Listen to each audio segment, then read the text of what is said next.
efterskole. Kom denne vej.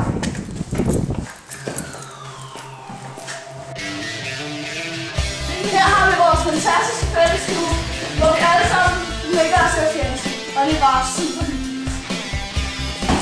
Hvis du er skidegod, kan du spille bordfodbold. Nej! Vaskemaskinen, hvis du er blevet svedig.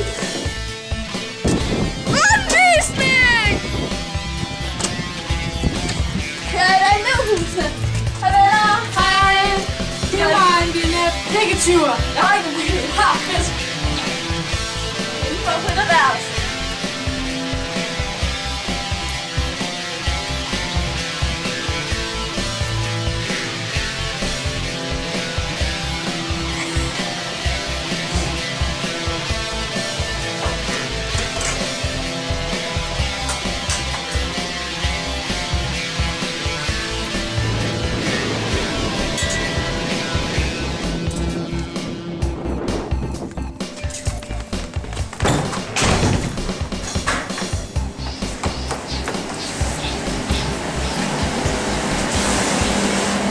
Dejlig køkkendag.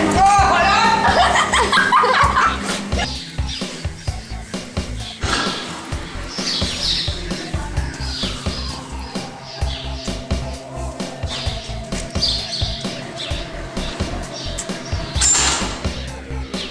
Her på Øres Efterskole har vi også en dejlig hestelinje med masser af skønne heste, hvor vi blandt andet lærer grundprincipperne i horsemanship. Vi har også forskellige kurser i westernridning, springning, og hvordan man egentlig får et rigtig godt forhold til sin hest. Her foregår trænerundervisning, hvor de tegner, modellerer og træner. I hører mig nu. Til næste år så har vi mixerpulten, som er en helt splittet ny linje, hvor de behandler elektronisk musik helt fra bunden. Og så skulle de gerne i slutningen over blive helt nye DJ's. Vi ses på det!